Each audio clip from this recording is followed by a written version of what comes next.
The family law industry has a prioritization problem. Agencies sell you everything at once: content, links, blogs, social, because it justifies bigger retainers.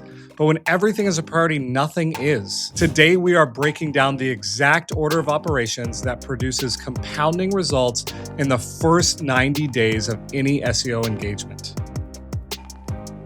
Welcome to the Sterling Family Law Show. The Sterling Family Law Show is the show for family law firm owners who want to grow their profits, multiply their cases, and get a clear roadmap on what they need to do to build the firm of their dreams. Today, our episode continues the series we're doing on SEO for family law. It breaks down the proven business growth, digital marketing, and revenue-first strategies to help you scale smarter, not just busier. I am your host, Tyler Dolph. I'm also the CEO of our law firm-only consultancy called Rocket Clicks. We exclusively work with family law firms because we built our own family law firm called Sterling Lawyers that's grown to over 27 attorneys. Today, we are breaking down the exact 90-day roadmap we use at Rocket Clicks and have applied at Sterling Lawyers to build an SEO foundation that everything else compounds on top of. We will cover why the everything is urgent audit model sets firms up to fail and how to prioritize instead. We're going to talk about the technical foundation that must be in place before anything else matters, how to optimize a Google My Business profile, including the category decision most firms get wrong. We're going to talk about keyword research and the content architecture that prevents cannibalization and maps to real search intent. And finally, we will talk about what not to do in the first 90 days to avoid penalties, wasted spend, and ethical risk. So when we get a new client and we're thinking about how we can help them grow their organic visibility, this is the process that we use. And it really stems from a prioritization of doing the right things in the right order. I think a lot of firms come to us and they were like, just do all the things, just do everything. And they come from other agencies who were selling them a list of deliverables, right? Every month we're going to give you 5 blogs and 3, landing pages. And we disagree with that approach. We think that you should do the most important things that are going to have the greatest impact in the shortest amount of time. And that is a specific list. It's a specific order. And so just starting with kind of the first problem, which is that when everything is a priority, nothing is. Why do you think that this is such a stigma in our space, and why do we do things differently? I think SEO, I think it starts from a place of SEO is really a combination of probably 4 things. You have to be able to develop a website to do SEO because you're writing some front end code. You have to understand content, be a good content strategist, a content writer. You need to be really good technically from an SEO perspective so the search engines can read what you're putting down on the website. And then you need to understand really good off-site signals so that you can get your site out on the internet. And that would be backlinking and press releases and all of those things.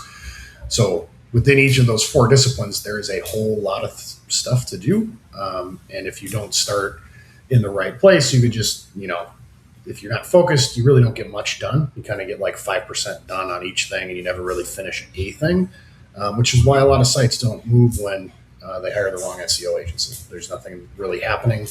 They're not prioritizing the foundation of the site, which has a lot to do with kind of the first one I mentioned, which is your website development and how it's architected from a speed perspective as well, so that it performs really well when the bots hit your site, as well as the technical perspective, so that when the bots do hit your site, they can read the information correctly. A lot of people just go right into, let's build more content, let's build a bunch of backlinks, but you have a broken foundation. Your site's slow, it's not architected correctly, you don't have title tags, your meta descriptions and schema aren't set up, so nothing's being read appropriately, so it doesn't matter how much link equity you get from backlinks or content you produce on your website. Nothing's happening because you are doing it wrong. You're doing it in the wrong order.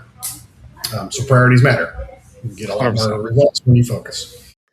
I think this stems from hey, SEO is not an overnight thing, right? It's not push button, get leads. And so agencies have had to show value so they could keep getting paid, right? Like, well, I'm just going to do a bunch of writing and send it to you so that you can say, hey, that justifies the payment that I sent. The problem with that is it creates a lot of churn, right? Because eventually that business owner or law firm owner is going to say, wait, I've paid you, $35,000 over X number of months, and the only thing I have to show for it is a bunch of blog posts or whatever. And so we start. The really gross part about it is they can actually show you that you might be having traffic that's growing, but it is completely unqualified. So that is oftentimes what we see. Like for instance, there's on the Sterling site we had written an article about common law marriage, and it got massive traction. It significantly increased our traffic, but it did absolutely nothing for us from a lead perspective. So oftentimes what ends up happening in this like blog article, let me get or build links scenario, is you're going to see your traffic increase, but you're not going to see any leads come through. So like, you're just literally wasting your money to pay a vendor to get you inflated vanity metrics on your SEO, which doesn't really help your business because you can't pay your employees with vanity SEO metrics. You can only pay them when you get a new lead, you convert that lead into a consultation, and that client funds with you and pays you to earn your retainer. Like then you can pay your team. None of that's vanity metrics. So oftentimes what ends up happening in these engagements where they're just writing blogs and building backlinks is you get the false signal of like, oh, it looks like it's working. They're telling me it's working. I'm getting more traffic. My impressions are growing up, but I'm not getting any more leads. It's because we're not working on the right thing. 100% agree. Yeah, it happens all the time.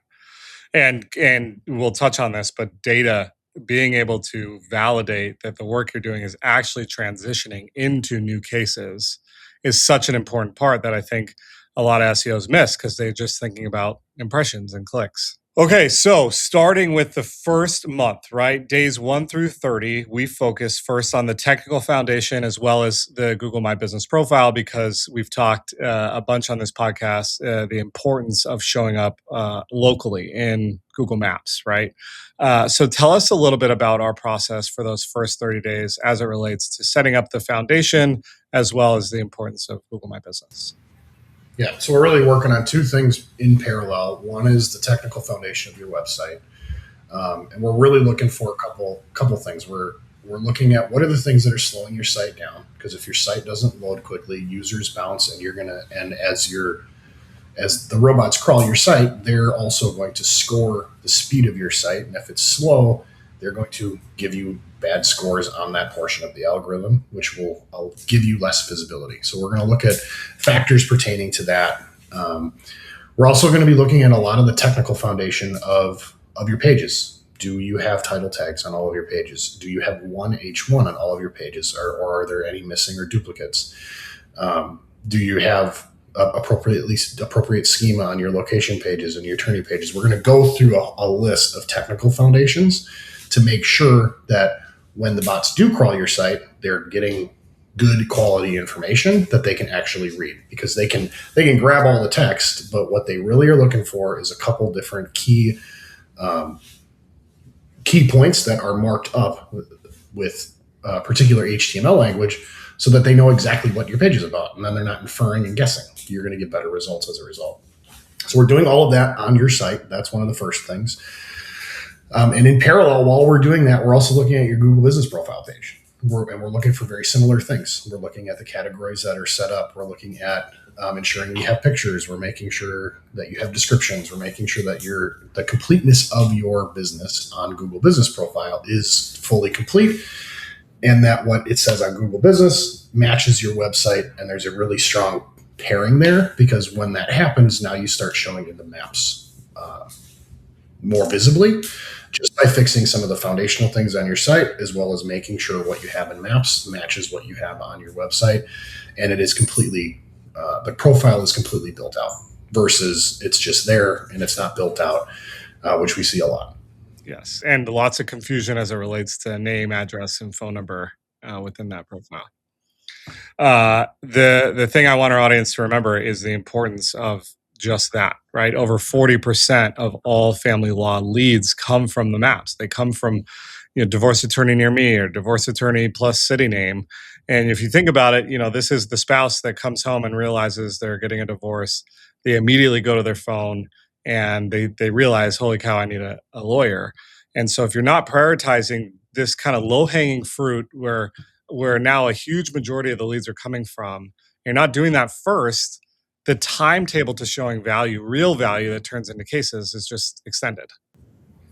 Yeah, and it's becoming more and more important too, because what's showing up in the AI chats, so the LLMs like OpenAI and Gemini and all of the different platforms, they are doing an active web crawl for those different localized results, and they're looking for who is showing up on the first page, and then on top of it, they're doing a customer review assessment. And if you're not visible and you don't have good reviews, you're not going to show up in AI. So like what we're talking about is both going to help you when people are just using traditional Google search, as well as people that are kind of migrating to different type of search methods. We're still using the same databases. We're still using the same data infrastructure. So if we don't have this stuff set up right, you're not going to show up. But customer satisfaction is becoming more and more important as well. So just keep that in mind, because that's a metric that we can't really help you with. That's how well you serve your clients, but it is starting to more significantly impact who's visible and who isn't. Hey, family law firm leaders, my partner, Tony Carls, just released his book where he lays bare our precise blueprint for growing Sterling lawyers from 0 to 17 million. This is the blueprint that we still use daily. And Tony explains it in very simple terms. The truth is, this is not simple to do. Success requires and demands hard work, but if you have the patience and the work ethic to do it, your family law firm will succeed. All right, so we've gotten through first month. We're going to really focus on getting the foundation set. We're going to get Google My Business rowing in the right direction. Now, we're going to continue to optimize those things over the course of the relationship. You can always be adding additional locations or optimizing the profile and stuff like that. But as we move into month 2, we talk more about keyword research and then the architecture, the content architecture of the site. Tell us a little bit about that. So in the second month, we are going to do what we call a gap analysis for the family law industry. So there are typically firms that join us. There are about 7 categories, 7 different practice types that are going to specifically fall into family law. And if you want to rank really well in the family law space for those primary keywords that Tyler was just mentioning that drive map search, your site is going to have to index as an authority on that topic. So what we do is, for all of those 7 different practice areas and sub-practice areas, so divorce, property division, child support, child custody, alimony, all of, so on and so forth, we are going to build out, we're going to do a gap analysis of the content on your site versus what should be there for you to be deemed an authority on the space. So that's what we're going to do. And we're going to build out a content plan to then start addressing those gaps and working towards making you the authority in your local area so that you can then show up more for those local searches. Because what you want to do is you want to have a corpus of information that validates that your service, which is divorce lawyer, that would be your service. You are lawyering for divorce cases. It's backed up by information that supports that you know what you're talking about. So, what happens to the house during a divorce? What's the process for divorce? The grounds for divorce? There's a whole bunch of different topics that if you aren't covered on your site, the algorithms are not going to see you as an authority. And what we want to do is we want to shore up those gaps so that when they're searching for the service, you show up because it's backed by what you're saying on your website about what your knowledge of information is regarding that topic of service area. 100%. I think we see oftentimes law firms will come to us and they'll have one service page, and then they'll list all the things on a single page. Why is that a problem? It's not comprehensive enough. I mean, oftentimes what we'll see is something like that where they'll have one page about divorce that's actually talking about the process of divorce in a particular state.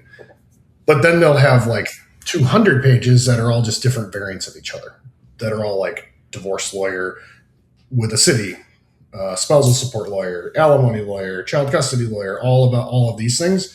That's all basically one page. And like you have extraordinarily thin content on that site, and you're not telling the search engines anything about who you are and what you do. When you have a page about your service on your location page, it should identify that you do all of those different things, and it's going to categorize you as such. But having 9,000 different pages like that isn't actually going to help, and it's going to thin your content out because you can't say the same thing that many different times differently. So Google's going to see that as thin content versus describing the service that you provide and giving information about how it actually works. That's going to be more supportive of your service pages, and it's going to help you rank a lot better. So it becomes a huge problem because it's actually a massive inversion of what you should see. What you should see is like most of the content on the site is informational about what we do and how we do it, and where it's done and what the laws are and all of those things. And a small subset where all of those pages are pointed to that are actually about your about your very specific service in that city, your location page. So you're directing all of that value towards those, and it's all supporting information. Think about it like citations, like you were in school. You got to cite your work. So cite that you know what you're talking about, because if you don't know what you're talking about, that's how Google thinks about it. Google is basically a library science algorithm. So if it doesn't think you have a good corpus of information, it's not going to rank you. Same thing with the AIs. And so the idea behind splitting out the content is really focused on specific searches. Like, hey, I'm only interested in learning more about alimony. Well, my expectation is that I'm going to go to a page all about alimony, not here's your perspective on divorce and why you're the bee's knees for divorce. Like, I don't care. I just want to know about this very specific thing. Yeah, how does alimony work in Wisconsin? Exactly. How is it calculated in Wisconsin? How do you modify alimony orders if you can? How can you terminate alimony orders if you can?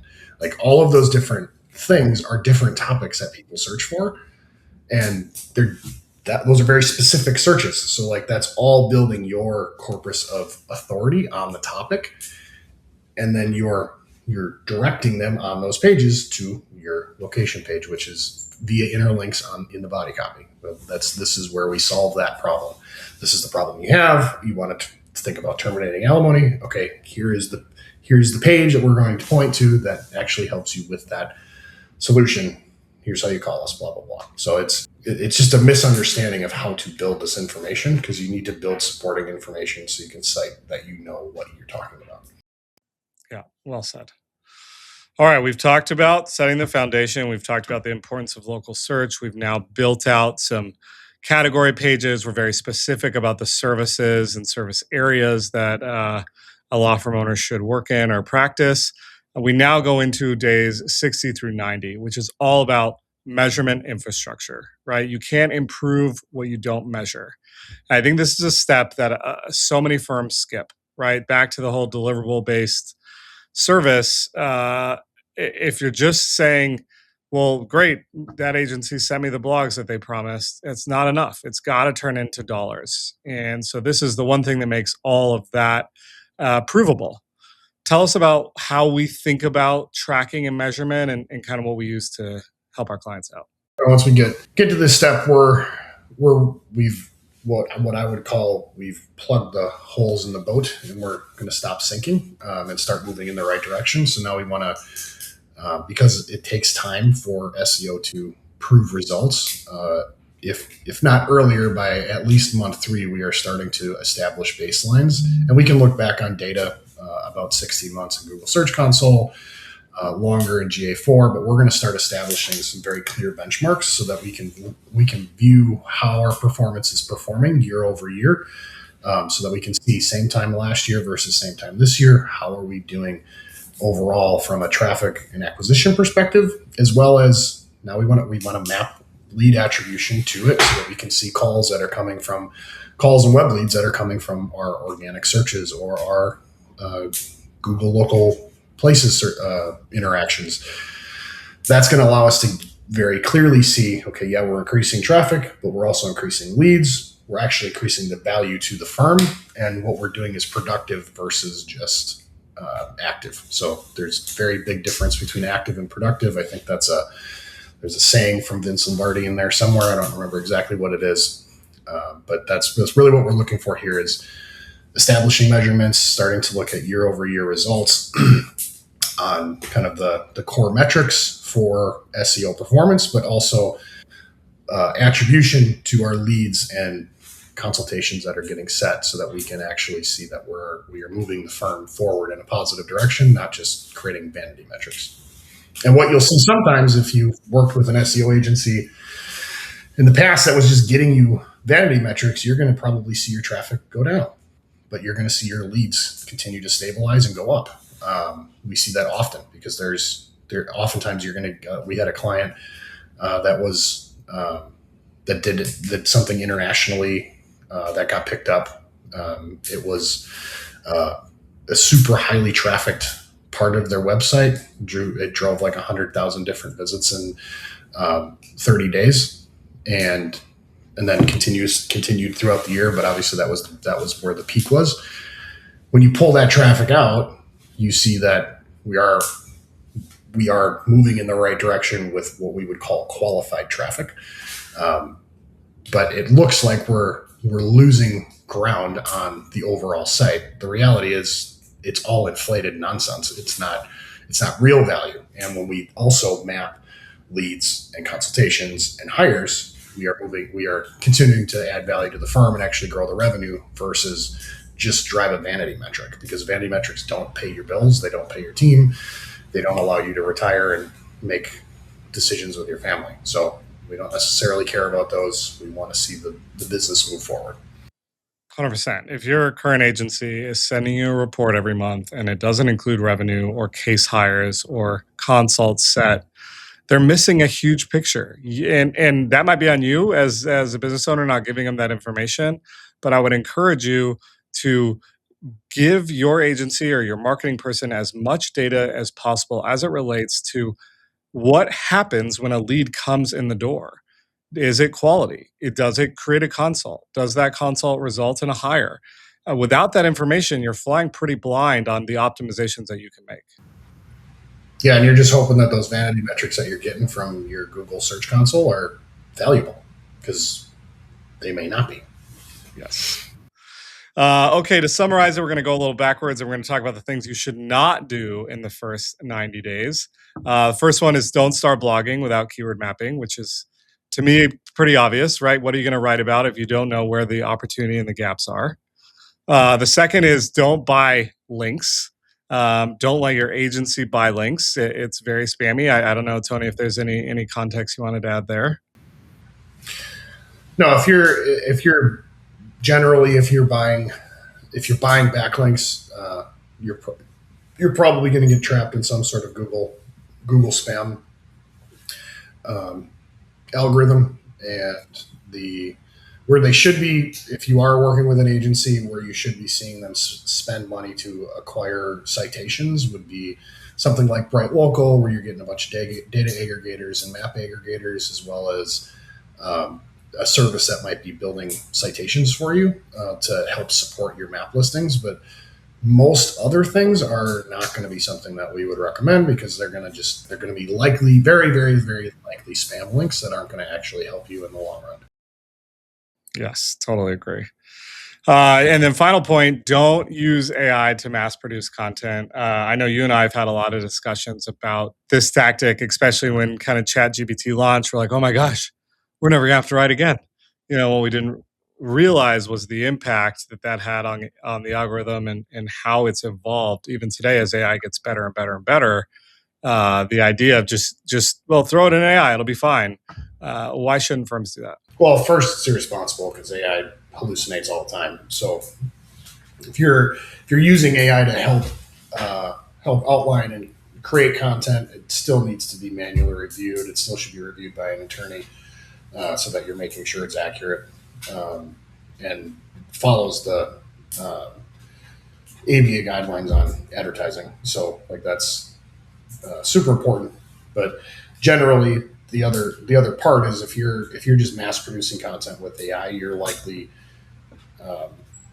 it's likely not being done in a way where you're not creating duplicate content on your site. You're going to end up actually hurting yourself because you're going to say the same thing over and over and over again, and you're not actually creating a good content architecture that's explaining the whole story. You're just restating the same thing over and over.